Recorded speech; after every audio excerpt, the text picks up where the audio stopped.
Thank you for joining me on this special week and this special program. I say special week because some of you know that this is Rosh Hashanah, the Jewish New Year. But even more important than the Jewish calendar New Year is the fact that it's the Feast of Trumpets. In one of our early B-Tip lessons, matter of fact, lesson number 12, we talk about the seven feasts of Jehovah. And I was just reviewing that script. Wow, it was so exciting to see how that on every one of the feasts, God fulfilled a major thing for the church. It had to do with Passover, the crucifixion, it had to do with Feast of First Fruits and the resurrection. And the very next feast to come is the Feast of Trumpets, and it corresponds to Rosh Hashanah.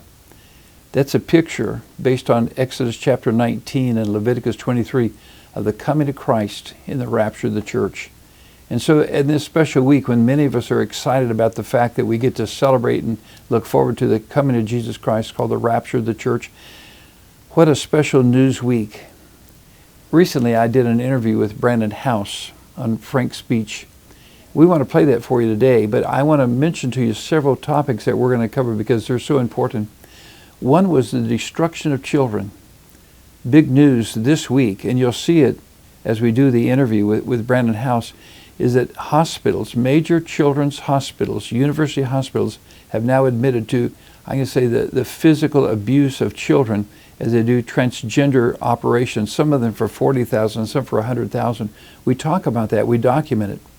Isn't it amazing that the Bible talked about this? Psalm 139, you'll hear the details in the interview. And then it was a special week because we saw the red heifers arrive in Israel. 5 red heifer, suitable for sacrifice, have got all of Israel excited. The details of that are both in this interview that you're going to see in just a few minutes, and also there's a major 9-page handout on the B-Tip website. You can download it free. I know you'll be thrilled when you see those details. We also documented more details on some earlier work and B-Tip program number 22. All these are available free of charge. And then I kind of mentioned that because of this, there's been a huge increase of interest of people going to the Temple Mount and, of course, to the Western Wall. Matter of fact, you know that Israel has now announced their plan to build a train, a bullet train, that goes from Ben Gurion Airport right to the Temple Mount site. That's in preparation for these sacrifices. This is what the book of Daniel talked about. Daniel chapter 9, verse 27 talks about how that they would begin to sacrifice and it would be stopped by the Antichrist. These details are so incredible. What a fulfillment of the scripture. They will mention 2,000 years since they've had a red heifer that meets these qualifications. The excitement is enormous. 50,000 visitors have already gone there just in this last little bit because of the excitement about resuming sacrifices again. This is exactly what the Bible said would be in the last days.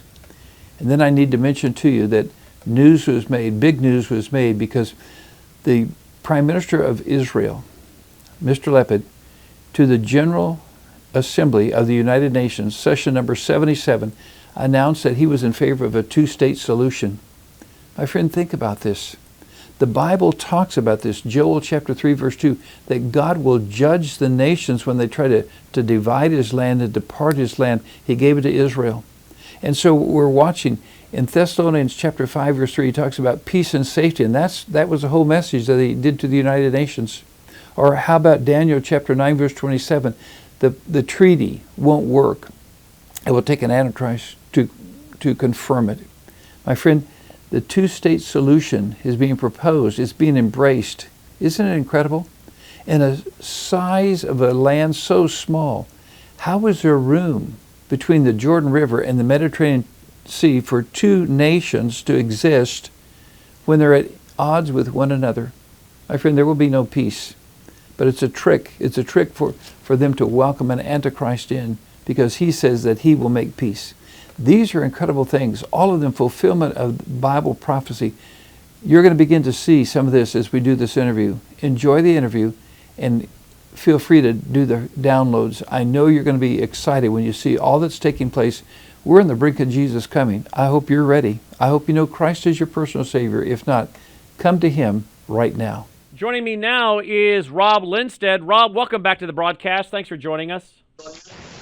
I'm excited to be with you tonight. A lot of news going on, and we're close to the Feast of Trumpets, so Well, what better time to be talking about news in the Middle East? Absolutely. Absolutely.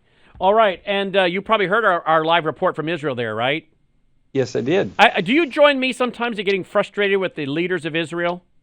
Sure. You Oh, know good. what? I'm all for the nation of Israel as a whole, and like you say, for the people of Israel. But the government sometimes does some pretty crazy things. And right now, what we have to remember is that these people really are a secular society. And because of that, they're making decisions against Jehovah God. And so they're making some very foolish mistakes. And boy, this two-state solution. Think about this. How is there room for two states between the Jordan River and the Mediterranean Sea? That's a narrow strip of land. I mean, it's not, well, you can put 5 nations of Israel in the state of Kansas, and Kansas isn't a big state. How do you have room for 2 nations that are opposed to each other? It's totally ridiculous. If they think about it for a second, they'd say, this is nothing that's going to work. But it fits in exactly with Daniel chapter 9, verse 27. They're going to make a treaty. They're going to confirm it. They're going to strengthen it. It's going to be against the will of God and the word of God, and it's going to allow the Antichrist to come in. So we're watching it take place. Nothing could be more exciting for those of us who believe that Bible prophecy is being fulfilled. So in other words, we're going to watch the Jewish state, the Jewish leaders and the Israeli government do something really stupid that will hurt them and set up for the Antichrist, who will then, of course, turn and slaughter them in huge numbers. So what we're watching is them make one dumb decision after another, which I guess has to happen because it's been prophesied, that will ultimately put into power a guy that will turn around and murder them in huge numbers. That's right. He's going to deceive them, lie to them. It's not the first government that's lied to their people, but it's going to provide an open door for this Antichrist to come in. This is exactly what the Bible said, 2,500 years ago. We're getting to watch it play out. And indeed we are. Well, we're watching a lot play out. How about this? As it was in the days of Lot, as it was in the days of Noah, there are different passages. One says as it was in the days of Noah. Another passage in another gospel says as it was in the days of Lot, correct? Correct, yeah. Both of those generations, both of those time frames were people that went against God, went against the standards of God and the rule of God. And so, we're watching this take place. Matter of fact, sometimes I like to compare it to a baseball game. I think that Satan got a big hit when he scored a single, when he was able to remove God from society, from schools, from a public way of life. I think he made another big hit when he had abortion come about. I think we might be watching him hitting a triple, rounding third, on this gender mutilation. And when they head for home, when they think they've got a victory, here's their problem. I know who the umpire is, and God is the umpire, and God's going to call them out. That they're going to stretch their luck too far, because the Bible is clear that God will judge that kind of behavior. He judged it in Noah's day. He judged it in Lot's day, and he's not going to apologize to the people here, because he will judge it today. I look at the headlines. There's an earthquake just a few hours ago in Mexico. The red heifer is getting set up to begin sacrifices again. The Bible said that's got to take place, and we have an excited handout that people that want the background of the red heifer, you can download it free. I think it's 9 or 10 pages with pictures. Let me go there. Let me go there. Okay. Bible tip, Bible. Spell it right, Brannon. All right. Reason I was grinning just because Logan walked by. Logan sometimes makes me grin. All right. So let's see here. You're like, if Logan walked by, who's running in the control room? Well, I think there's more than one person in that control room. But let me tell you how smart this kid is. That kid can actually walk out of this room, run all these camera shots off his phone. So he can walk down the hall to another studio. He can walk down the hall to another. He can get up and go to the bathroom and actually be running this entire show off that smartphone of his. I don't know how he does all this stuff. I'm just telling you, He does it. So some of you wonder, does these guys ever get a chance to use the bathroom? Actually, they can. They can go wherever they want. Logan could go out in the yard or in the wherever he wants. He took the dog out for a walk. He can take the dog for a walk. He's running the show off of his cell phone. He picks the camera shots and the graphics we're seeing. I don't know how he does all this, but he does. Because he's walked out of here before. I'm thinking, wait a minute, where are you going? Aren't you supposed to be in the control room? So I asked him the other night, I'm like, who was running all those stuff? Because I didn't think there was anyone else in the control room that night. And he said, no, I was running it all. I'm like, well, there's no way you were running it all. You walked out of the room. There was no one in there. It freaked me out. He said, I was running it off my phone. I'm like, you got to be kidding me. All right. So anyway, let's go back to the, so I smirked at him when he walked out of the room. Let's go back to where we were. Look at that. New download, Israel's red heifer. Why does Israel need a perfect red heifer? There's the download there. Goes all into it. Just click it and download it, folks. Here's a free booklet. You'll get that one in the mail. But a lot of these are downloads right now at BibleTIPnow.com, BibleTIPnow.com. And we'll promote that one more time so you guys are sure to get it. And it's also his website's on the screen. All right, so reason I brought up Noah and Lot is because we've got something going on here that sounds to me an awful lot like something that would be going on in the days of Lot, Sodom and Gomorrah. Here's the headline, the Daily Signal. Vanderbilt University Medical Center under fire after videos expose big moneymaker allegations about transgender surgeries on kids. This is disgusting, and I'm embarrassed that this is in my state of Tennessee. And the governor of Tennessee is calling for an investigation into Vanderbilt University Medical Center. And if there's any tax-paying money going to this, then we should know about it. By the way, there is no state income tax in Tennessee, but there is corporate tax, and there is sales tax. So there is a way for them to get money. Now listen to what this person's going to say. This is absolutely disgusting. Listen to this. On January 1st of 2017, according to the Affordable Care Act, insurance carriers are mandated to cover mental folks. There we go. Some of our BUMC financial folks in October of 2016, started a couple of years ago, put down some costs of how much money we think each patient would bring in. And this is only including top surgery. This isn't including any bottom surgery. And it's a lot of money. These surgeries make a lot of money. So female to male chest reconstruction can bring in $40,000. Let me just stop there. Chest reconstructions can bring in $40,000. So this lady's going to stand there, and apparently I think she's talking to doctors, and tell these doctors why we should be cutting off people's breasts.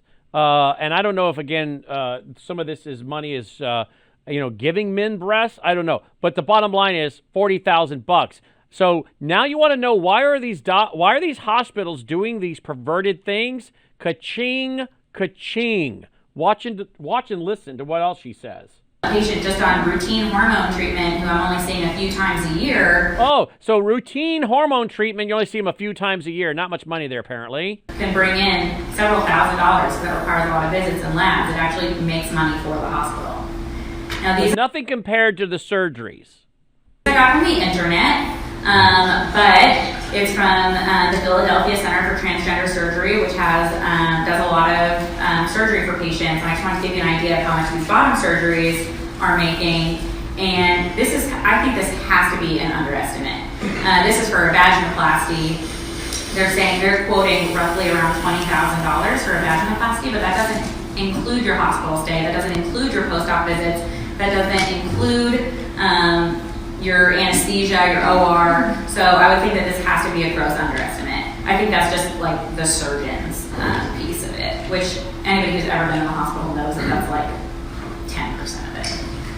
And then the female to male bottom surgeries, these are huge money makers. Female to male bottom surgeries.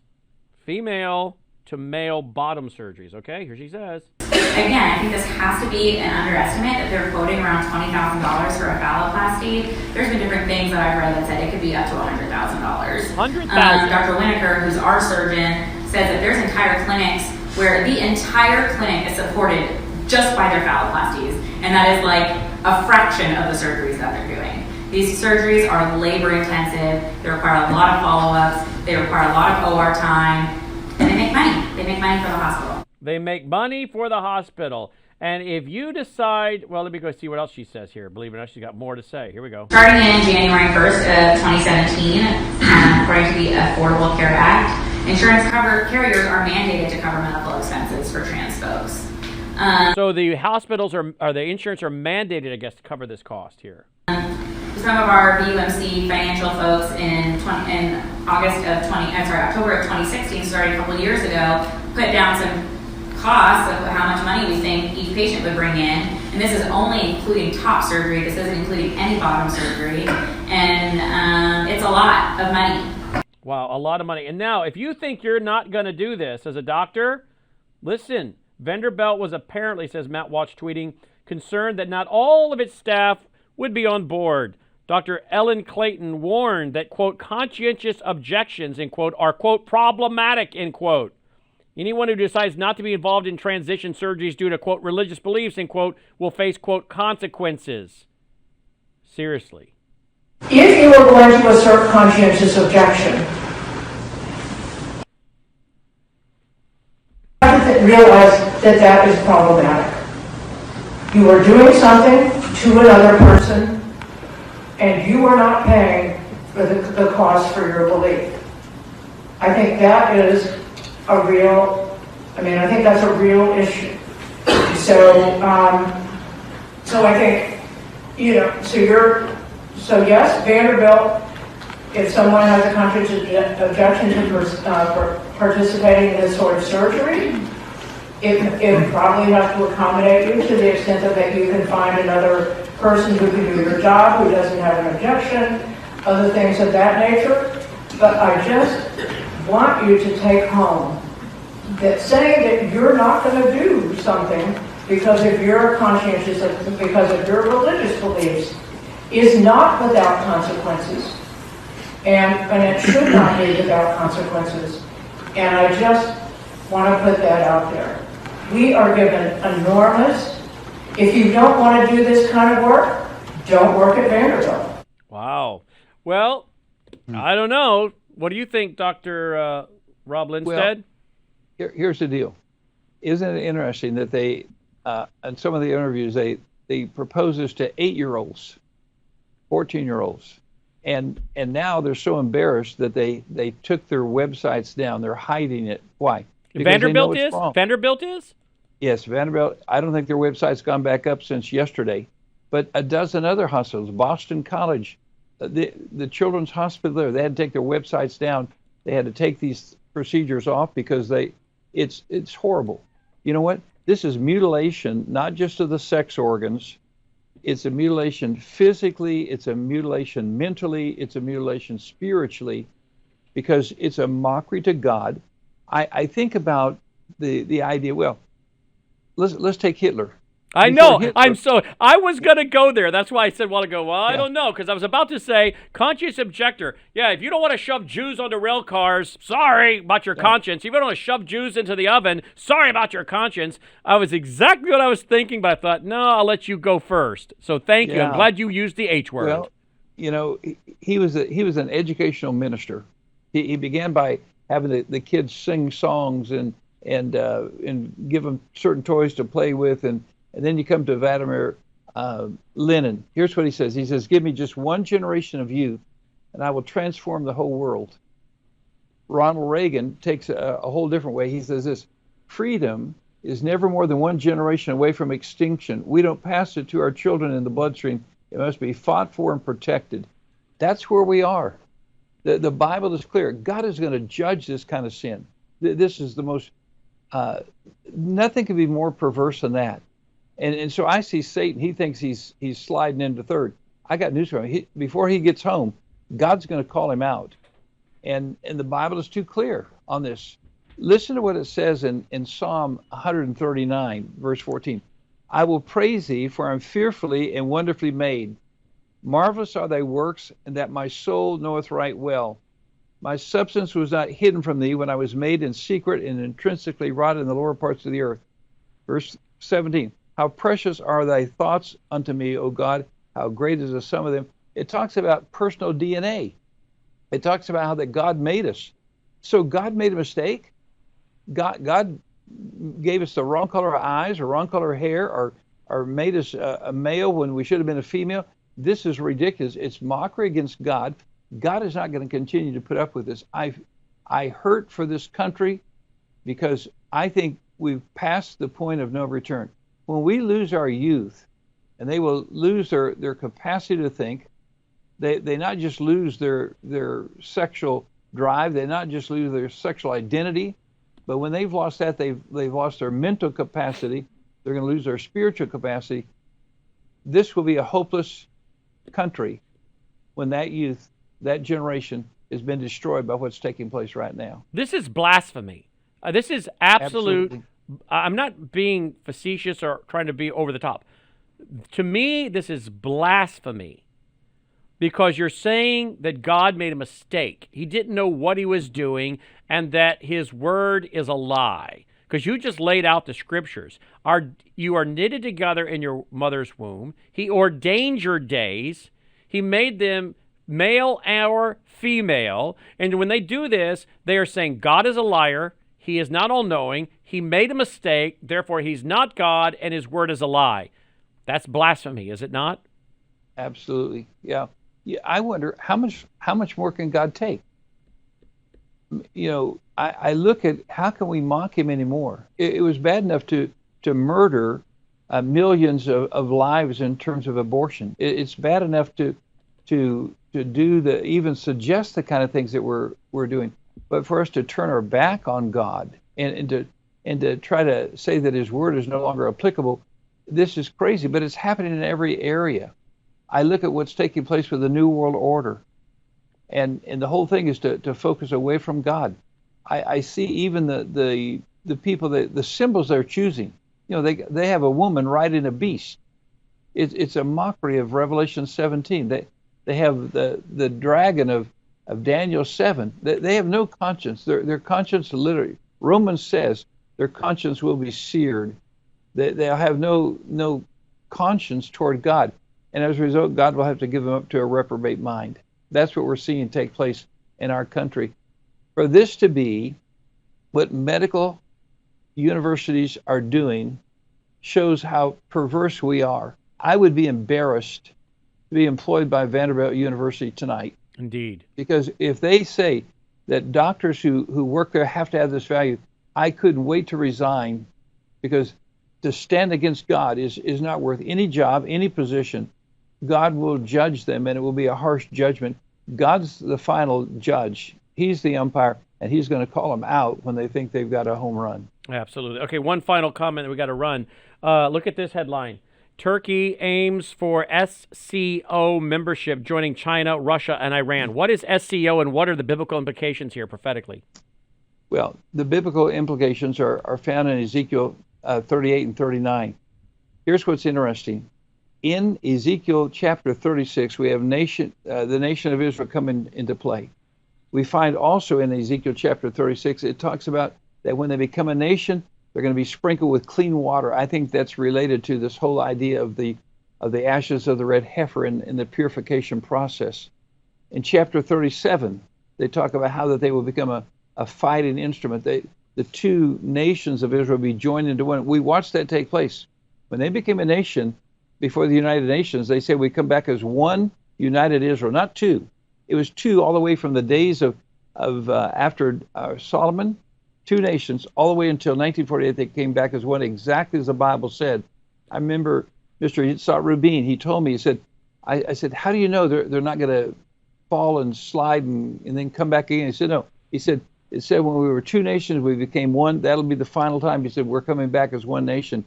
Then Ezekiel 38 and 39 talk about a coalition, a horde of nations, including Rosh or Russia, including Tagarma or Turkey, including Persia and Iran. We're watching this take place. We're seeing the army from the east in Revelation 16. Every nation is aligned. Every indicator is there. We could not have a better place than we are right now to see God fulfill his word. That's why this is such a critical time. This is why I pray as individuals, I pray as a nation, we'll go back and we'll seek God and repent of our sins, come to him. Daniel 9, that pivotal chapter, Daniel confessed the sins of his people. I don't know that Daniel was involved in it personally, but he saw his country doing it. That's why my job as a believer is to confess the sins of my country before a holy God and say, God, somehow help us, help individuals, help us as a country to go back to you, because God will judge us for what we've done against his holy word. Absolutely. Hey, you text me late Sunday night. We were both up still working. Yeah. You did see all of Brainwashed America Part 2? Fantastic. Yeah, fantastic. I love it. I haven't seen part 1, but I saw part 2. You can in see the part 1. research you did. You can see part 1, by the way, at brainwashedthemovie.com. Brainwashedthemovie.com. You'll see part 1. Part 2 is at wvwtv.com. We need to get them all on one page, but right now they're separated. Well, the research that you've done and how you present it was fascinating. And that's 3 hours long, but wow, it was just wonderfully done. And I couldn't leave it. It was great. So tremendous job. Well, thank you. Well, I'm glad to hear you couldn't leave it. You had to stay with it, and I wanted it to be 2 hours, but I had to keep going with what was coming up and what's going on with the election and all that's happening in the country. I didn't want to leave. I already was tempted to make it 4 hours, but part three will come.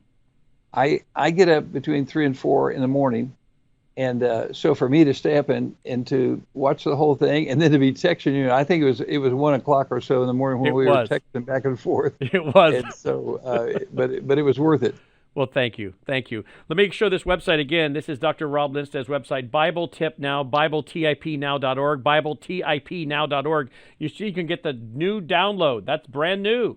New download, folks. You can just go there, click it, download it right now. Now, if you want to get the free booklet, What's Next on God's calendar, then you'll get that in the mail. But you can get this free download. When does the Antichrist appear? You get that.